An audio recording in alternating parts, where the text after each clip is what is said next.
Okay, we had the Bahrain Grand Prix this weekend, and I'm just going to go over a couple things here, a couple of my takeaways from the race. First and foremost, Max Verstappen took pole. Who'd we have? Charles Leclerc in P2 and George Russell in P3. And then, as you all know, Max Verstappen won by a landslide.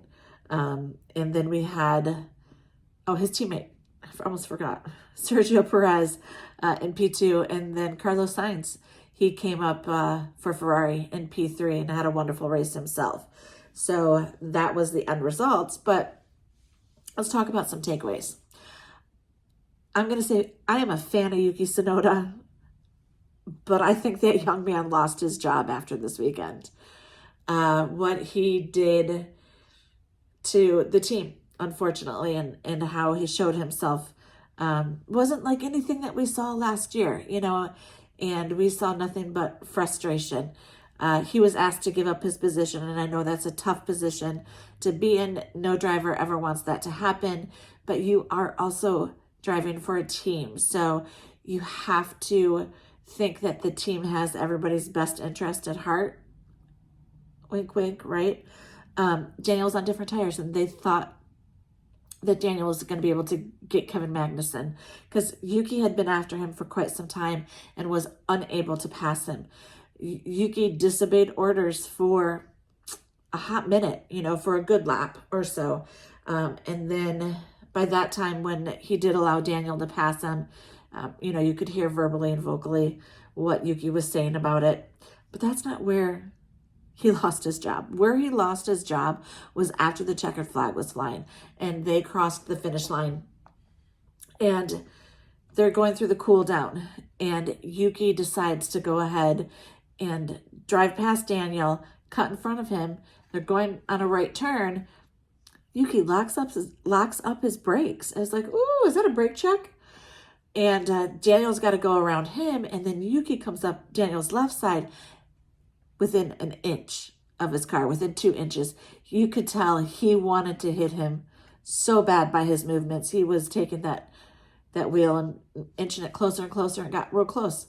And that's dangerous, and not cool at all what Yuki did. As much as I am a fan of his, those actions were very unwarranted and unnecessary. And he's very lucky that he didn't cause more damage in it.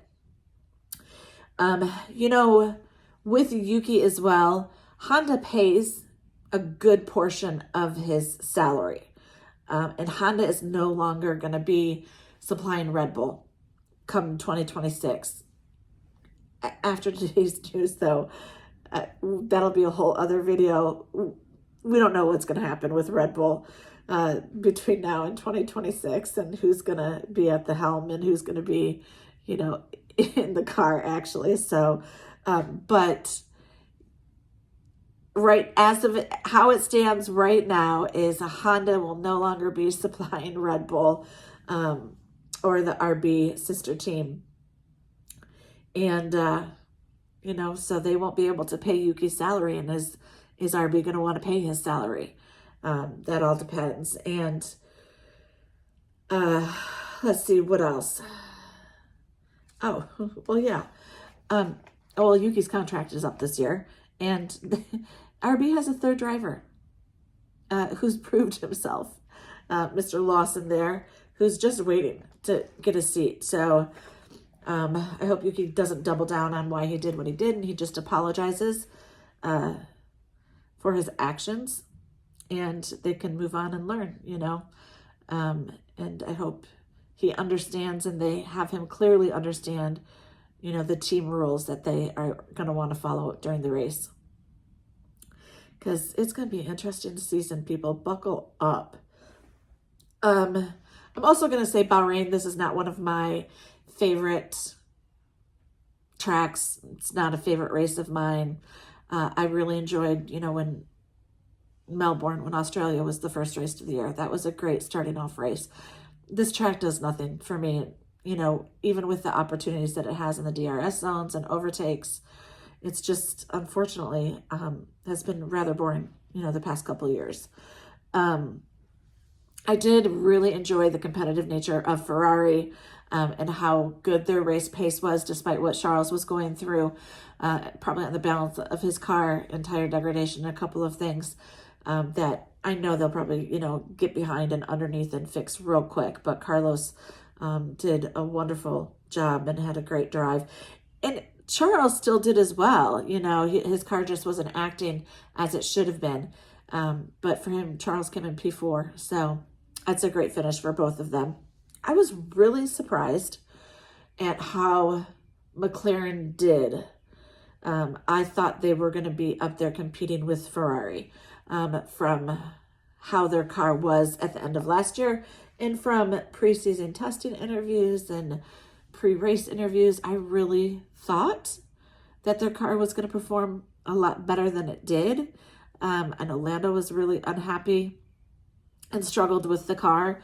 And I hope they don't get stuck where they are at. I want to see Lando Norris win a race, and I would like to see Oscar win a race as well. And I really thought that was going to happen this year, but now I'm questioning all of my preseason thoughts that I was having, with the McLaren as well as with the Aston Martin. I was kind of really disappointed to see that they didn't, perform better than they were, because I know Alonso is waiting, to see how everything goes in the first couple races of this season as to whether he's going to retire or not.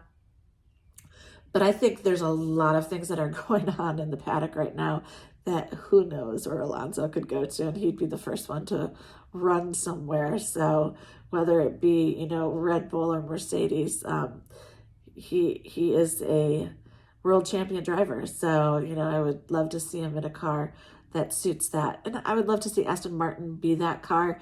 But right now, I don't think it is. We'll wait to see how the upgrades go for them. I love how Zhou Guanyu came in P11. He got everything out of that car that he could. And he showed it in preseason testing too. So I would love to see Zhou Guanyu right about, P10, P11 fighting for those last final points there with that car. He's feeling himself in it. So, keep it up. And I look forward to watching more of it. I really liked actually how Haas's, who thought I'd be saying that, but how Haas's performance was, at this track. And Kevin did a great job. I think Nico, his car could have done a better job had he not hit the Aston Martin in front of him of Lance Stroll within the first few seconds of the race. So I was pleasantly surprised with Haas. And we'll see, once upgrades come, what happens with them. But if they can keep this up for the next couple races, that's enjoyable. They need that. So, one more thing really with this race that happened at the checkered flag. And my son actually told me about this. I didn't know about this, but a very rare occurrence happened. And that was when Logan Sargent crossed the finish line, because he was the 20th car. 20 cars started, and he was the 20th car to finish. Very few times in F1 history have we had all the cars that start actually finish the race. As far as I could see in the research that I found, it was about 5 times that it's happened. And there's a name for that. Let me see if I wrote that down. I don't know if I wrote it down. It reminded me of something from Vegas. It's not quite a royal flush, but it's a full house. I did write it down. So they call that a full house in Formula One, when all of the cars that start the race actually finish the race. So, pretty rare occurrence. Very interesting to see. And we already have a race coming up in just a few days here. So we'll see how Saudi Arabia is. But yeah, that's my takeaways just from the Bahrain Grand Prix. It is what it is. And I don't think there were too many surprises at the back end of the grid there. And we'll just see what it brings us for the next race, I guess. All right, guys, have a good one.